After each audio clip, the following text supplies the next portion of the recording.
If you're going to build to last or you're going to get married right, you must be the right person. Proverbs 18:24 says that he that must have friends must show himself friendly. Whatever you want in your partner, you must exhibit it. You must have it. Too many people are looking for their partners outside of themselves. But I don't know where we got that principle from. Because when God made Adam, he put Adam to a deep sleep, then brought Eve out of him. And when he saw her, he recognized her. He said, this is now bone of my bones. This is flesh of my flesh. He said, in fact, we'll call her woman because she was taken out of me. Finally, someone like me. So when people want to get married and they're saying to me, oh, all the brothers I'm seeing, they are not Christians, they are faking it. The reason why you are meeting people that are faking it is probably because you two are faking it. Let me tell you something. People ask me all the time, how do you know a good Christian? If you are a good Christian, you recognize a good Christian. We walked into the building today, and as we sat in the green room outside there, Reverend Julian introduced one of your pastors. And I said to my husband, he looks Nigerian. And lo and behold, Pastor Zeno is Nigerian. Not only is he Nigerian, we're from the same state in Nigeria.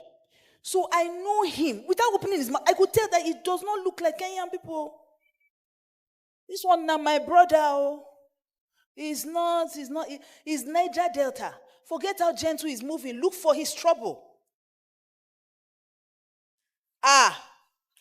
When you look for his trouble, then when he reacts, let me tell you what you tell him. You say, worry, they carry last. He will smile. He knows what I'm talking about. How did I know? Because I'm Nigerian. I can't tell. Maybe I couldn't even tell by looking at him. Maybe let's even assume. But if he opens his mouth, he's not going to say person. He's going to say person. And we will know. Because I can't. Because we talk alike. I went to Ghana just recently, and somebody was talking to me, and she said, Pastor. I said, you know that you sound very Ghanaian. She said, how do Ghanaians talk? I said, how do Nigerians talk? I said, for one, we won't say pastor. We will say pastor. So I can tell because I am Nigerian. If you are a good Christian, you can tell a good Christian. They don't, see, it deep calls to deep. You will know. So that thing you're telling yourself, that, oh no, you don't know people that pretend, you are lying. You are lying to yourself. Because there will be red flags in your spirit. And if you have a relationship with the Spirit of God, something inside you will tell you something is not right. You may not be able to put your finger on it, but if you don't ignore it, you will know something is not right. So if you're going to attract the right person, if you're going to marry the right person, you have to be the right person. And let me tell you, God is not partial.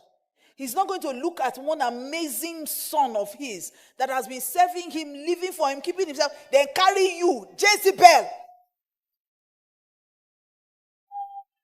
and say, oh, my son, I want him to endure trials, so let me send you. He's not doing that. Forget it. So if you know that you want to build to last, if you know you want to marry the right person, you need to start by working on yourself.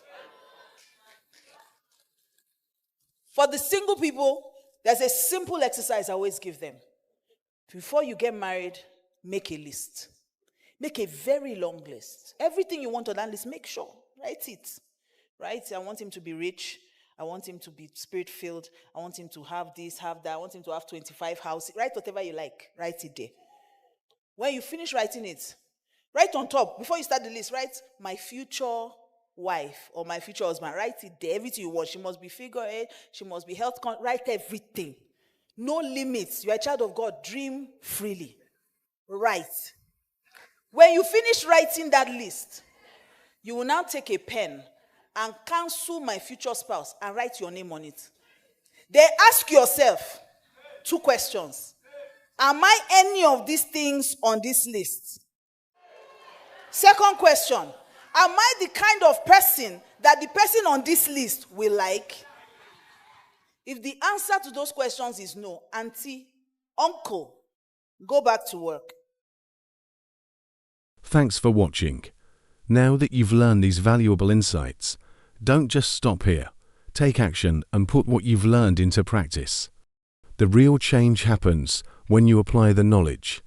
If you found this video helpful, make sure to give it a thumbs up, share it with someone who might benefit, and drop a comment below. We'd love to hear your thoughts or questions. And don't forget to subscribe so you never miss out on more content like this. See you in the next one.